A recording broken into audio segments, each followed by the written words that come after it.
श्री कृष्ण भगवान द्वारका में रानी सत्यभामा के साथ सिंहासन पर विराजमान थे। निकट ही गरुड़ और सुदर्शन चक्र भी बैठे हुए थे। तीनों के चेहरे पर दिव्य तेज झलक रहा था। बातों ही बातों में रानी सत्यभामा ने श्री कृष्ण से पूछा कि हे प्रभु, आपने त्रेता युग में राम के रूप में अवतार लिया था। सीता आपकी पत्नी थी, क्या वे मुझसे भी ज्यादा सुंदर थीं? द्वारकाधीश समझ गए कि सत्यभामा को अपने रूप का अभिमान हो गया है। तभी गरुड़ ने कहा कि भगवान, क्या दुनिया में मुझसे भी ज्यादा तेज गति से कोई उड़ सकता है? इधर सुदर्शन चक्र से भी रहा नहीं गया और वे भी कह उठे कि भगवान, मैंने बड़े बड़े युद्धों में आपको विजयश्री दिलवाई है, क्या संसार में मुझसे भी शक्तिशाली कोई है? भगवान मन ही मन मुस्कुरा रहे थे। वे जान रहे थे कि उनके इन तीनों भक्तों को अहंकार हो गया है और इनका अहंकार नष्ट करने का समय आ गया है। ऐसा सोचकर उन्होंने गरुड़ से कहा कि हे गरुड़, तुम हनुमान के पास जाओ और कहना कि भगवान राम माता सीता के साथ उनकी प्रतीक्षा कर रहे हैं।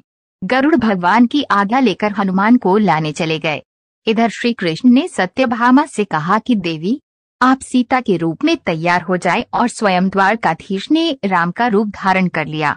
मधुसूदन ने सुदर्शन चक्र को आज्ञा देते हुए कहा कि तुम महल के प्रवेश द्वार पर पहरा दो और ध्यान रहे कि मेरी आज्ञा के बिना महल में कोई प्रवेश न करे। भगवान की आज्ञा पाकर चक्र महल के प्रवेश द्वार पर तैनात हो गए। गरुड़ ने हनुमान के पास पहुंचकर कहा कि हे वानर श्रेष्ठ, भगवान राम माता सीता के साथ द्वारका में आपसे मिलने के लिए प्रतीक्षा कर रहे हैं। आप मेरे साथ चलें, मैं आपको अपनी पीठ पर बैठाकर शीघ्र ही वहां ले जाऊंगा। हनुमान ने विनयपूर्वक गरुड़ से कहा, आप चलिए, मैं आता हूँ। गरुड़ ने सोचा, पता नहीं ये बूढ़ा वानर कब पहुँचेगा। खैर, मैं भगवान के पास चलता हूँ। यह सोचकर गरुड़ शीघ्रता से द्वारका की ओर उड़े। पर यह क्या, महल में पहुंचकर गरुड़ देखते हैं कि हनुमान तो उनसे पहले ही महल में प्रभु के सामने बैठे हैं। गरुड़ का सिर लज्जा से झुक गया। तभी श्री राम ने हनुमान से कहा कि पवन पुत्र, तुम बिना आज्ञा के महल में कैसे प्रवेश कर गए? क्या तुम्हें किसी ने प्रवेश द्वार पर रोका नहीं? हनुमान ने हाथ जोड़ते हुए सिर झुकाकर अपने मुंह से सुदर्शन चक्र को निकालकर प्रभु के सामने रख दिया। हनुमान ने कहा कि प्रभु, आपसे मिलने से मुझे इस चक्र ने रोका था, इसलिए इसे मुंह में रख मैं आपसे मिलने आ गया। मुझे क्षमा करें। भगवान मन ही मन मुस्कुराने लगे। हनुमान ने हाथ जोड़ते हुए श्री राम से प्रश्न किया, है प्रभु, आज आपने माता सीता के स्थान पर किस दासी को इतना सम्मान दे दिया कि वह आपके साथ सिंहासन पर विराजमान है? अब रानी सत्यभामा का अहंकार भंग होने की बारी थी। उन्हें सुंदरता का अहंकार था जो पल भर में चूर हो गया था। रानी सत्यभामा, सुदर्शन चक्र व गरुड़ जी तीनों का गर्व चूर चूर हो गया था। वे भगवान की लीला समझ रहे थे।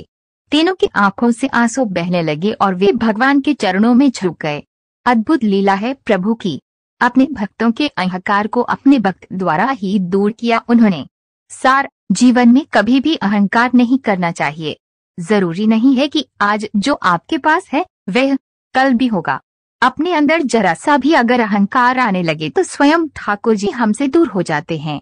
ठाकुर जी को निस्वार्थ भक्तों की ही जरूरत है, अहंकारी। अगर आपको मेरा ये वीडियो पसंद आया हो तो उसे लाइक, सब्सक्राइब, कमेंट और शेयर जरूर कीजिए। धन्यवाद।